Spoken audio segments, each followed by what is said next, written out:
Walang ekstrang langis. Ako po'y natutuwa sa mga taong pag nagdabiyahe o kung saan pumupunta, may mga daladalang extra. Marami sa atin ganyan. May ekstrang damit kapag pupunta sa ibang lugar. Baka nga pawisan. May ekstrang pera, baka ma-short. O baka kung saan mapapunta sa biyahe ay hindi makabalik. May mga ekstrang inumin o ekstrang gamot kapag medyo may mga maintenance, nagdadala ng mga extra. Mahalaga po ang mga baong extra sa buhay natin.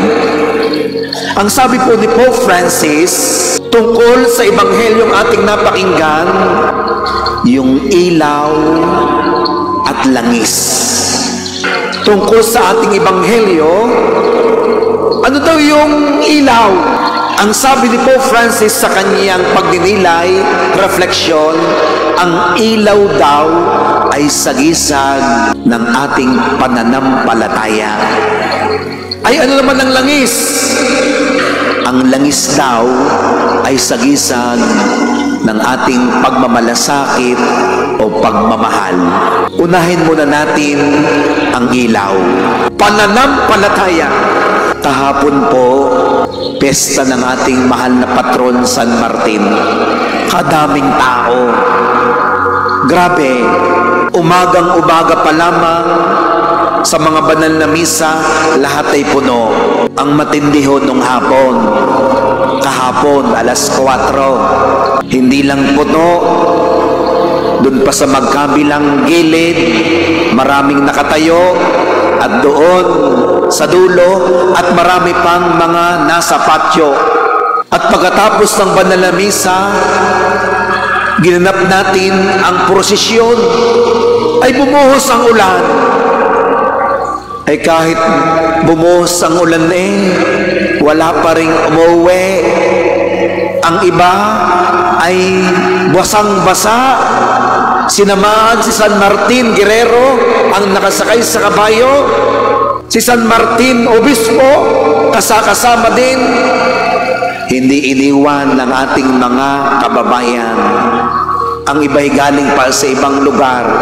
At nakakatuwa ang pananampalataya, ang ilawan, ang sagisag ng pananampalataya natin sa Diyos. Palakpakan natin ang Panginoon. Pero may pangalawa, langis, kawang-gawa, acts of charity. Yung pananampalataya na ating pinadadama, samahan natin ng ekstrang langis. Kita ninyo ang ebanghelyo, 10 dalaga, virgins, the parable of 10 virgins. Ang 5, wise virgins. Ang 5, foolish or fools. Mga hangal. Bakit? Lahat sila'y may dalang ilawan. Lahat sila'y may mga langis.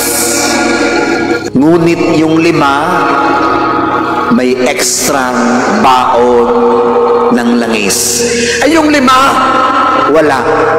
Kaya naman, nung malapit na ang lalaki kakasal, aandap-andap na, yung 5 ay pumunta na sa tindahan upang bumili ng langis.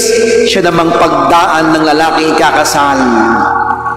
Yung 5 lamang ang nakasama. Yung 5 hangal, hindi nakapasok. Ang sabi ng Panginoon, hindi ko kayo nakikilala. Kaya magbantay kayo sapagkat hindi nyo alam ang araw ni ang oras. Salamat sa inyong lahat na naririto ngayon. Ang iba ho'y puyat pa at pagod.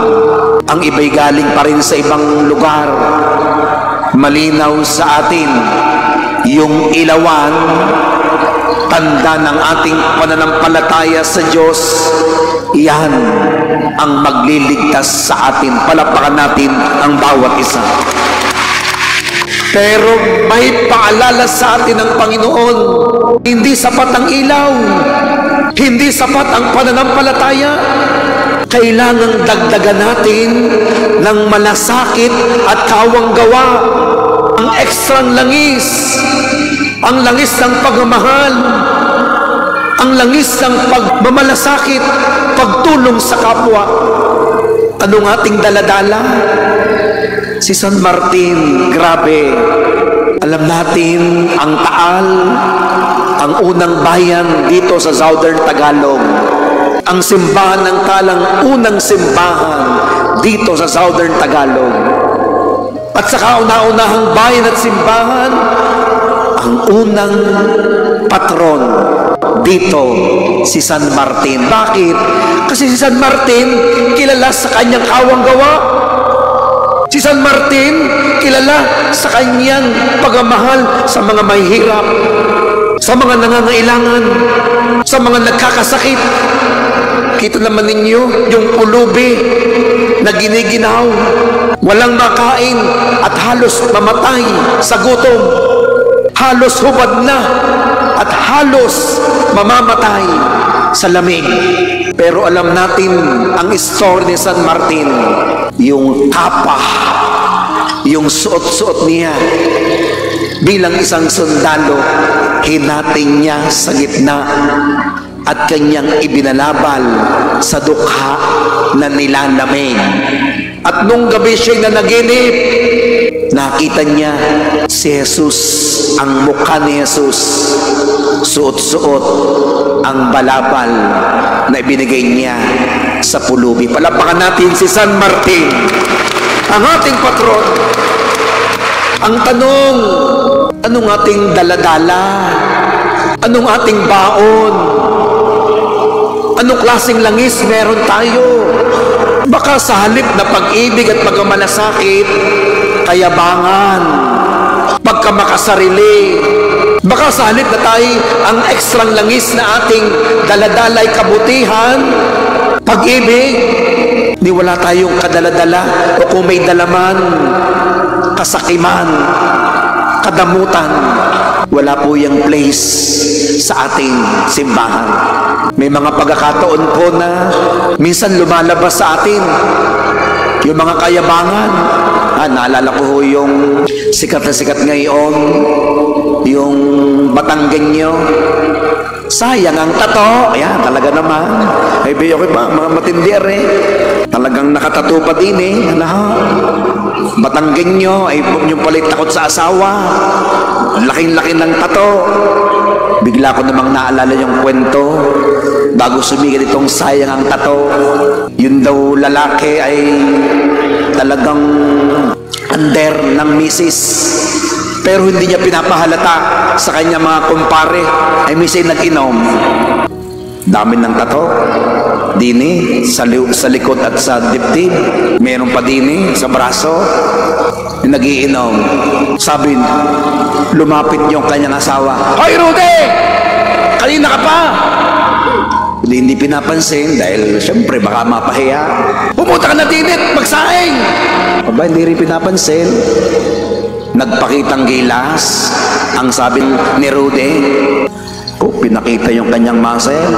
Ay, uwi yung kanyang commander. Abay, matindi pala. Ikaw pala talaga nasusunod eh. Tindi ng iyong yabang. Ang laki talaga ng iyong pagiging Batanggenyo. Yan ang Batanggenyo. Yun pala, pagerne sa kanyang muscle, may nakasulat, susunod na. Sayang ang tato. Kita ninyo yan.